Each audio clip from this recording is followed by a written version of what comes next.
Par un matin brumeux de mai 1940, un seul char français entra dans un village tenu par tout un bataillon de chars allemands.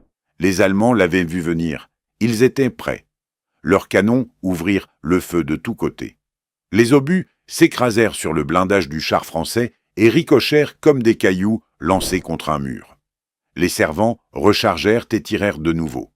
Puis encore, et encore. Quand ce seul char français se replia enfin, 13 chars allemands brûlaient dans les rues du village. 2 étaient de lourds Panzer IV, 11 des Panzer III plus légers. L'équipage français compta 140 impacts sur son propre engin. Pas un obus n'avait percé. Pas un seul homme d'équipage n'avait été, ne serait-ce qu'égratigné. Ce char s'appelait le char B1 bis. Au printemps 1940, c'était le véhicule blindé le plus redouté au monde. Un monstre d'acier si résistant que les meilleurs canons anti-chars de la Wehrmacht ne lui faisaient tout simplement rien. Une machine qui aurait pu changer le cours de la guerre, si seulement le reste du pays avait été prêt. C'est l'histoire de l'acier français, du courage français et d'une bataille dont les équipages de chars allemands parleraient jusqu'à la fin de leur jour. Pour comprendre le char B1, il faut remonter aux tranchées de la Première Guerre mondiale. La France s'y était saignée à blanc. Près d'1,5 million de soldats français étaient forts. 4 millions d'autres avaient été blessés. Toute une génération de jeunes hommes avait été broyée entre 1914 et 1918. Quand les canons se turent enfin, les stratèges militaires français jurèrent que cela ne se reproduirait jamais. La prochaine guerre, décidèrent-ils, serait différente. Ce serait l'acier français qui mourrait, pas les fils de France. Au début des années 1920, l'armée française se mit à réfléchir à un nouveau type de char. Pas les petites machines fragiles de la Grande Guerre, mais quelque chose de massif. Quelque chose qui puisse traverser les lignes défensives les plus solides et les réduire en miettes. Quelque chose capable d'encaisser le feu ennemi, tandis que ses propres canons balayaient tout sur leur passage. L'homme à l'origine de cette vision était le général Jean-Baptiste Estienne. On l'appelle souvent le père des chars français. Dès 1915, Estienne avait plaidé pour les véhicules blindés, à une époque où la plupart des généraux tenaient encore les chars pour une lubie. À présent, il voulait construire le char de rupture ultime. Une machine qui rendrait toute guerre de tranchées à venir impossible. Les travaux sur le nouveau char commencèrent en 1921. 4 grandes entreprises françaises présentèrent des projets. Renault, Schneider, FAMH et FCM. L'armée rassembla les meilleures idées de chacune et les combina en un modèle unique. Le projet avança lentement. La France était ruinée après la guerre. Les politiciens se disputaient les dépenses militaires. L'économie s'effondra en 1929. Les années passèrent et le char ne resta qu'un projet sur le papier. Enfin, en 1935, la première version de série fut prête. On l'appela le char B1. On en construisit environ 35. L'armée exigea aussitôt des améliorations. Blindage plus épais. Moteur plus puissant. Un meilleur canon en tourelle. Dès 1937, la version modernisée sortit des chaînes de montage. On l'appela le char B1 bis.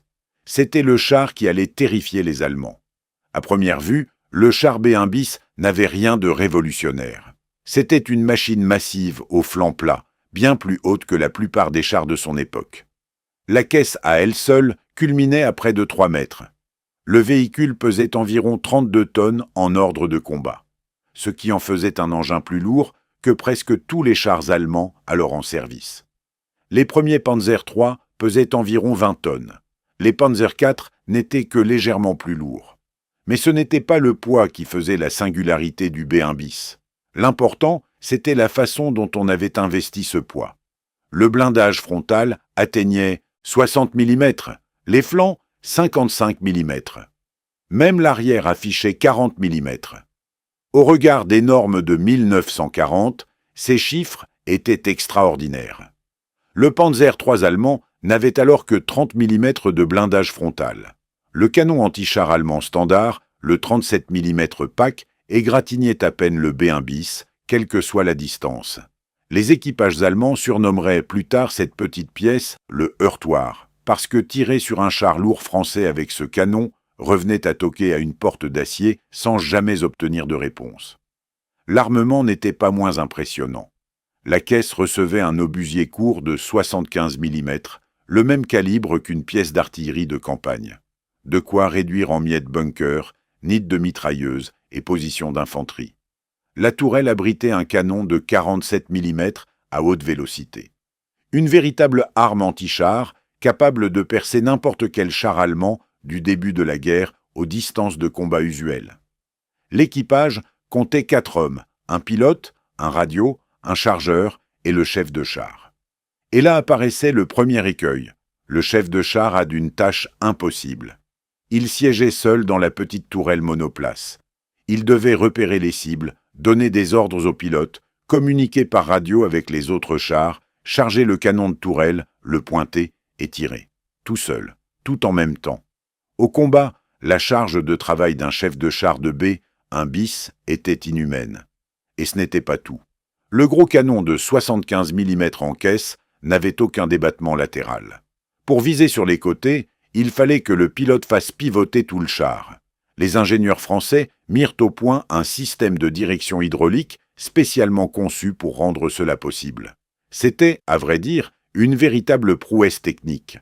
À l'aide d'un volant, le pilote pouvait faire pivoter le char au dixième de degré près. Mais cela exigeait que le chef de char et le pilote fonctionnent comme un seul homme. Au moindre faux pas, l'obus de 75 mm ratait sa cible. Le moteur était un Renault à essence de 300 chevaux. Il entraînait le lourd char à environ 28 km/h sur route. En tout terrain, la vitesse était divisée par 2. Selon les critères actuels, le B1 bis était lent. Mais en 1940, cela restait acceptable. Ce char n'était pas fait pour courir à travers champs. Il était conçu pour avancer, lentement mais inexorablement, en broyant tout sur son passage. Son talon d'Achille, c'était le carburant. Son autonomie avec un plein d'essence n'était que d'environ 140 km. Au-delà, il fallait ravitailler. Dans une bataille à rythme rapide, cela devenait un sérieux problème. Pendant la campagne de 1940, les équipages de chars français ont vécu dans la crainte constante de tomber à sec. En mai 1940, la France disposait de près de 400 chars B1 bis en service.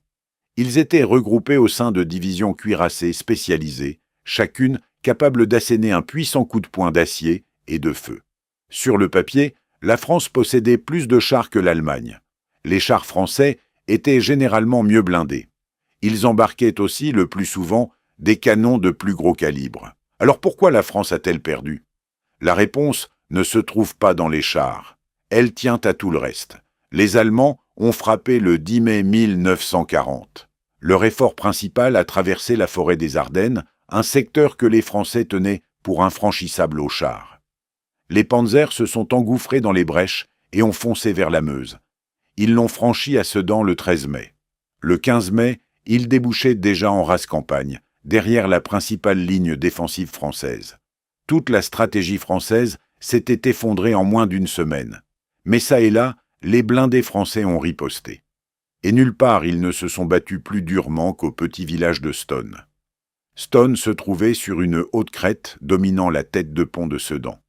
Qui tenait Stonne pouvait observer tout ce que faisaient les Allemands sur la plaine de la Meuse en contrebas. Le commandement français savait qu'il fallait le reprendre. Les Allemands savaient qu'ils devaient le tenir. S'ensuivirent 3 jours de combats acharnés. Le village a changé de main 17 fois en moins de 72 heures. Plus tard, certains vétérans français l'ont surnommé le Verdun de 1940. C'est à Stonne, le 16 mai, que le capitaine Pierre Billotte a lancé son attaque légendaire. Billotte était le fils du général Gaston Billotte, qui commandait tout le groupe d'armées du Nord. Le jeune capitaine commandait un B1 bis, baptisé Heure. Le matin du 16 mai, il est entré dans Stonne à la tête d'une petite colonne de chars. Le village grouillait de blindés allemands. Des Panzer III et des Panzer IV, retranchés entre les maisons, attendaient toute contre-attaque française.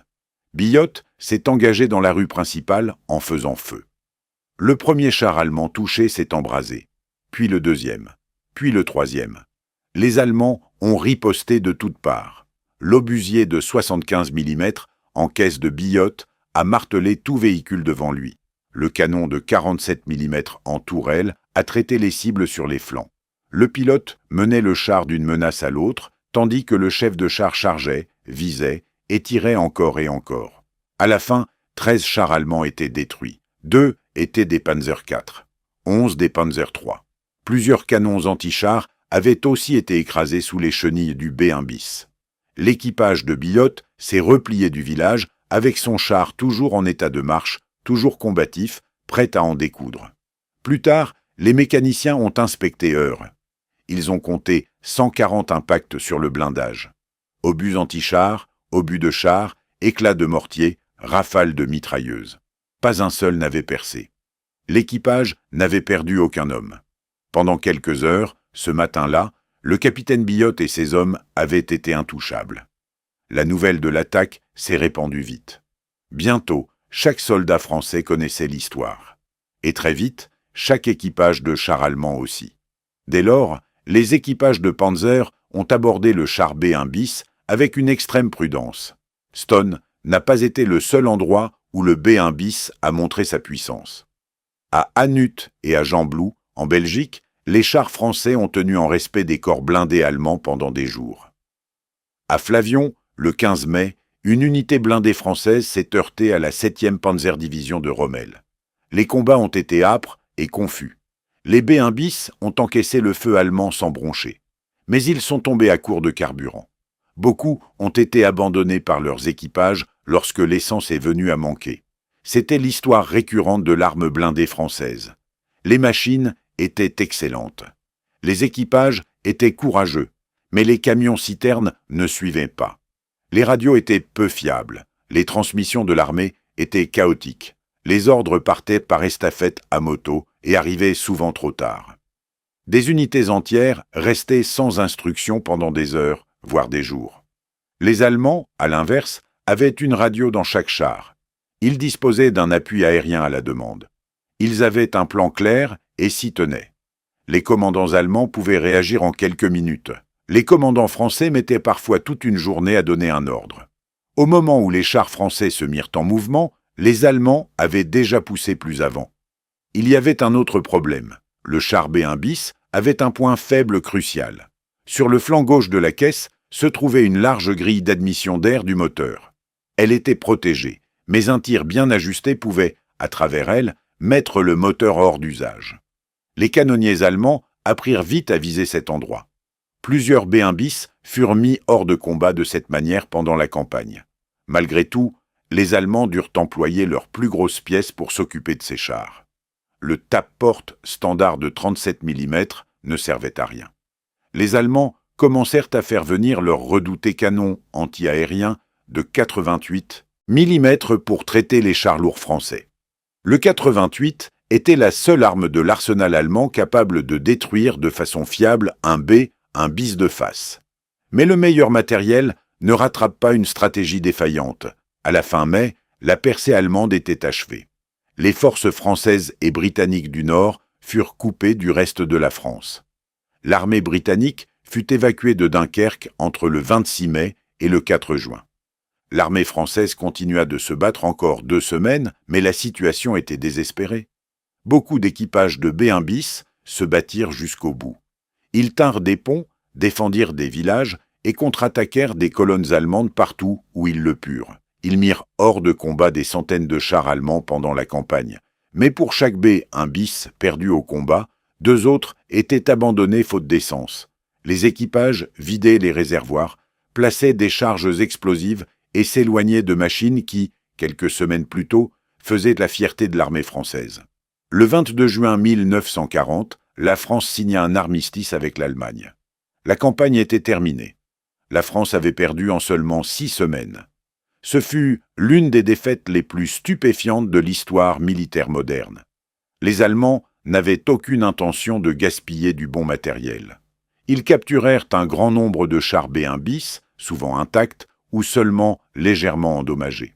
Les ingénieurs allemands étudièrent soigneusement les machines françaises. Ils furent impressionnés. Le blindage était excellent, les canons puissants, l'ingénierie de premier ordre. Les Allemands remirent les chars capturés en service. Ils les rebaptisèrent Panzerkampfwagen B 2740 F. Environ 160 B, un bis capturés, servirent sous couleurs allemandes. Beaucoup furent utilisés pour des missions d'occupation en France même. D'autres partirent en Yougoslavie et même sur le front de l'Est. Certains furent transformés en chars lance-flammes. D'autres perdirent leur tourelle au profit d'obusiers allemands de 105 mm, devenant ainsi de l'artillerie automotrice. Ironie du sort, l'acier français finit par servir la machine de guerre allemande. Certains chars B-1 bis capturés étaient encore utilisés par les Allemands aussi tard qu'en 1944. Un petit nombre furent même repris par des résistants français lors de l'insurrection de Paris en août 1944. L'acier français bouclait la boucle. Quant au capitaine Pierre Billotte, le héros de Stone, son histoire ne s'arrêta pas en 1940. Après l'armistice, il refusa d'accepter la défaite. Fait prisonnier par les Allemands, il s'évada. Il passa par l'Union soviétique, puis gagna la Grande-Bretagne. Là, il rejoignit les forces françaises libres du général de Gaulle. Billotte devint l'un des officiers en qui de Gaulle avait le plus confiance. Il combattit jusqu'à la fin de la guerre et, après la libération, devint général puis ministre. Il mourut en 1992 après avoir servi son pays pendant plus de 50 ans. Aujourd'hui, il n'en subsiste plus qu'une poignée de chars B-1 bis. Quelques-uns sont exposés dans des musées militaires français. Un exemplaire est conservé au musée des Blindés, à Saumur, en France. Un autre se trouve au Bovington Tank Museum, en Angleterre. Ce sont des témoins muets d'un étrange chapitre de l'histoire. Un chapitre où la France construisit l'un des meilleurs chars du monde et perdit pourtant la guerre. L'histoire du char B-1 bis n'est pas celle d'une défaite, c'est celle d'un paradoxe. Les ingénieurs français conçurent une machine avec plusieurs années d'avance sur son temps. Les équipages français se battirent avec un courage extraordinaire. Ils tinrent bon contre toute attente, ils mirent hors de combat des chars allemands par dizaines. Ils stupéfièrent parfois des divisions allemandes entières par leur bravoure. Mais le courage et le bon matériel ne suffisent pas à gagner une guerre. La France perdit en 1940 à cause d'une stratégie défaillante, de communication lente et d'un système de commandement incapable de suivre le rythme de la guerre moderne. Le char, lui, ne faillit jamais. Les hommes qui s'y trouvaient ne faillirent jamais. Ce qui fit défaut, c'était tout le reste autour d'eux. En définitive, le char B-1 bis reste le symbole de deux choses. D'abord, du génie de l'ingénierie militaire française. Ensuite, de cette vérité que les meilleures machines ne suffisent pas à gagner une guerre. Les guerres se gagnent avec de bons matériels, de bons hommes et de bons plans, agissant de concert. La France de 1940 en avait 2 sur 3. Cela ne suffit pas.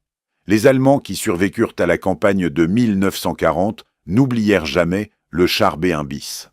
Pendant le reste de la guerre, les tankistes allemands en parlèrent avec respect. Ils se souvenaient du jour où un seul char français était entré dans Stone et en était ressorti indemne, laissant 13 de leurs chars en flammes dans les rues. Ils se souvenaient des obus qui ricochaient sur le blindage français comme des gouttes de pluie. Ils se souvenaient des hommes dans ces chars qui combattaient avec maîtrise et courage alors même que leur pays s'effondrait autour d'eux. Voilà le véritable héritage du char B-1 bis. Pas un char, pas une machine. Un rappel, même dans la plus noire des défaites, il y a de l'honneur à se battre. Si cette histoire d'acier français et de courage français vous a plu, laissez un like à cette vidéo. Dites-nous en commentaire quels autres héros méconnus de la Seconde Guerre mondiale vous aimeriez découvrir. Et n'oubliez pas de vous abonner à la chaîne pour ne pas manquer de nouvelles histoires sur les armes, les soldats et les batailles les plus incroyables de la guerre. Merci d'avoir regardé.